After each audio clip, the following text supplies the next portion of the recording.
Hello and welcome. I am Lionmight. I'm a professional composer, music producer, and lifelong gamer. And for this video, I want to discuss a musical art form that I think is slowly fading away, at least in the context of video game music, or maybe in general. And maybe it has something to do with the introduction of the skip button, something very synonymous with digital music platforms such as Spotify or Apple Music. Does it have something to do with why this art form is fading? I don't know, but here's one piece of music that I'm very excited to showcase to you. And yeah, let's begin. So this fading musical writing style I'm talking about is the slow burn. And I think a perfect example of this is the Outer Worlds 1 theme, released 6 years ago, composed by Justin E. Bell. And Outer Worlds is a game that I have truly enjoyed, and as a Fallout fan, being a game made by Obsidian just made me enjoy it more. And now that Outer Worlds 2 is out, I'm also playing it. And they feature the same light motifs as Outer Worlds 1, but I believe the Outer Worlds 1 theme is special on its own. Let's take a listen.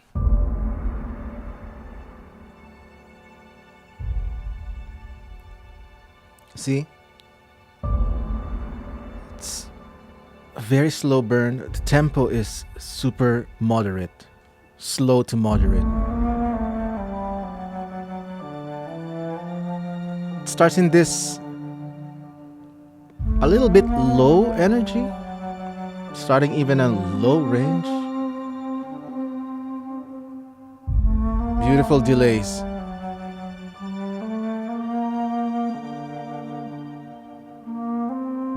I believe this is a bass flute, which you don't hear very often. And now, another flute. See? Beautiful counterpoints. But we're still in the low energy.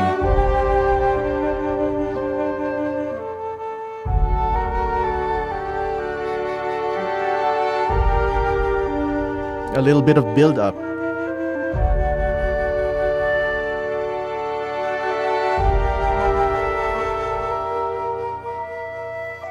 But they pull it back. They're not ready to go big. A little bit of movement introduced. An expanded sound because of the string section. But we're still on the lower end of the strings. Beautiful textures by the higher strings though. A consistent theme. Reminiscent of Star Trek.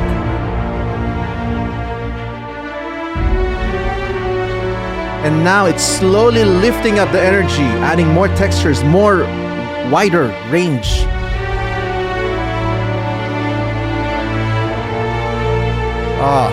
So beautiful.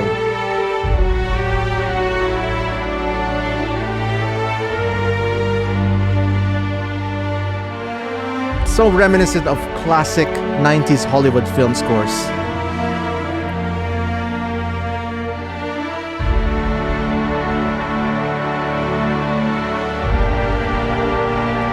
Thick harmonies.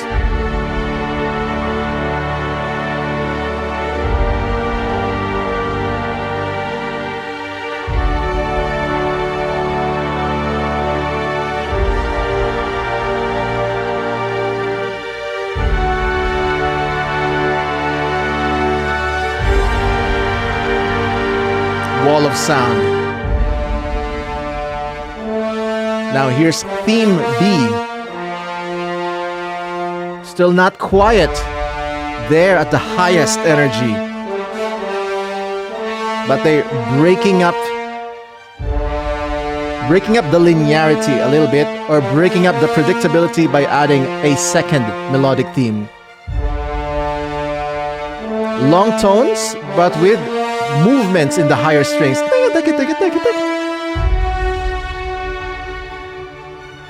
And it's thinning out the hurt again. Still at the middle energy. But the energy is there because of the string movements.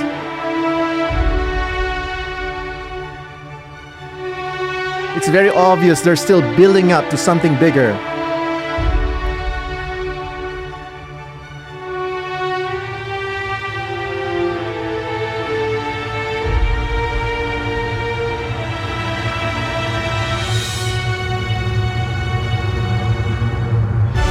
Oh my goodness. Beautiful fake out, right? That was a fake out.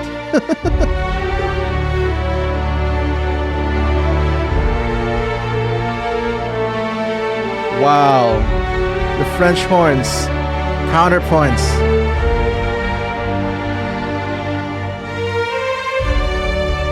See, you can feel the upliftment, slow and steady. Timpani is going crazy now.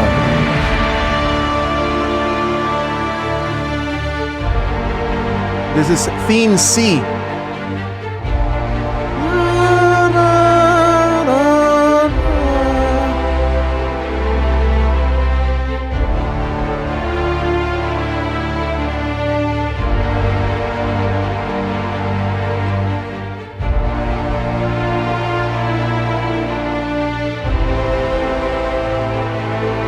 So melancholic gets so grand.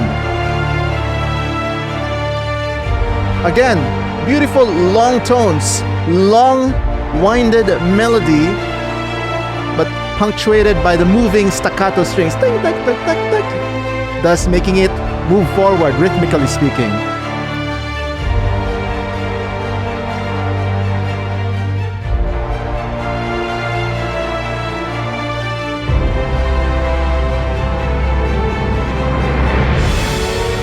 Oh,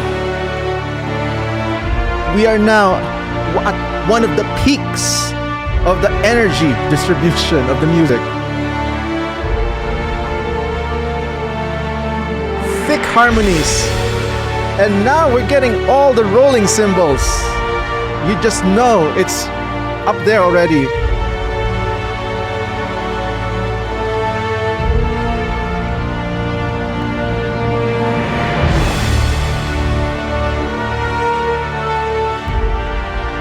Now we got a theme D. Sounds so outer space, right? But classic outer space. 90s Star Trek, 90s, I don't know, space films, sci-fi.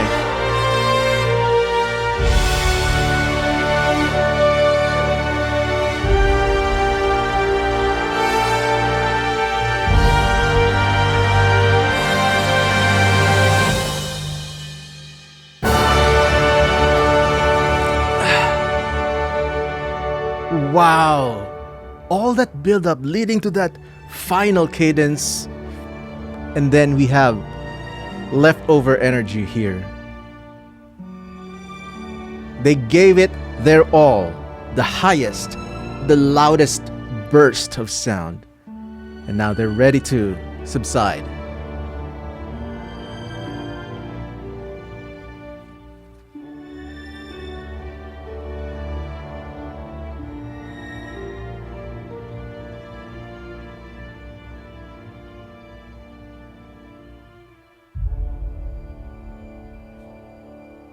Ah, beautiful.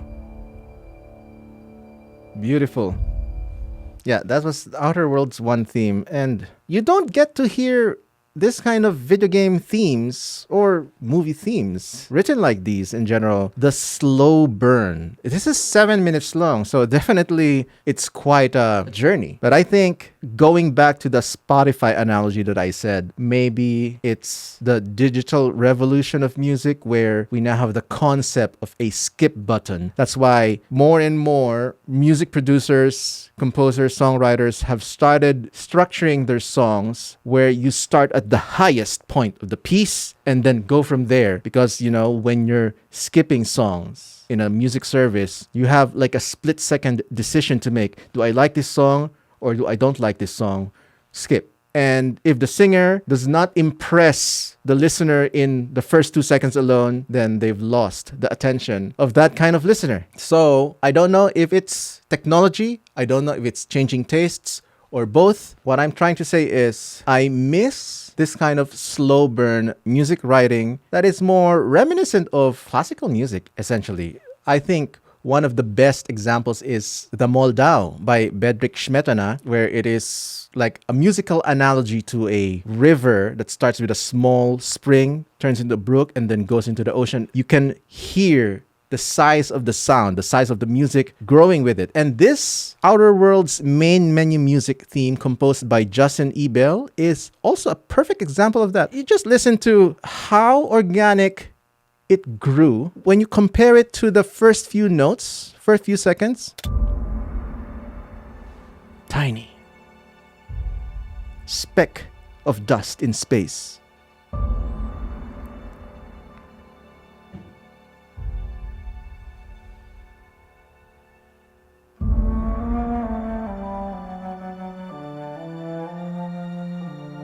Beautiful, mellow, smaller sound, and then you move a bit forward.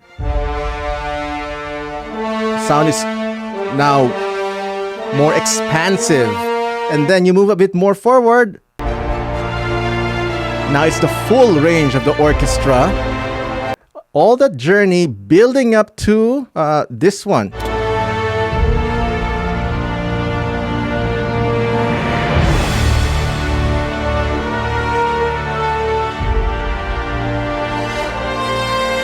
Oh my goodness. Now it's full on. French horns, no filters, no mutes. The full ringing sound. And all of that building up to this last final hurrah.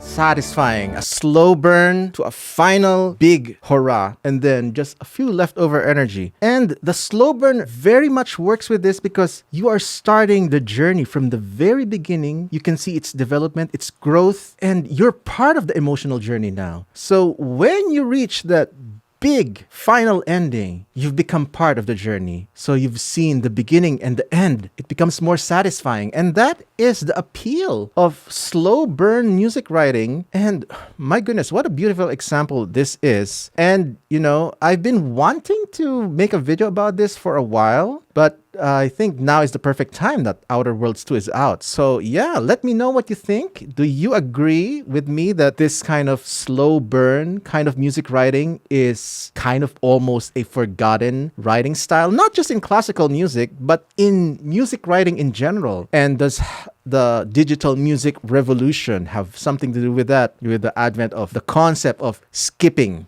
a song to move on to the next trending song. What do you think? Let me know your thoughts. I would love to have this discussion with you, and let me know if you want another deep dive video like this. By the way, if you enjoyed this video, feel free to check out my catalog all the way back from 2008. And if you like to hear the music I produced, just look up Lionmight on Spotify, Apple Music, or your favorite music platform. I will see you in the next video. Bye!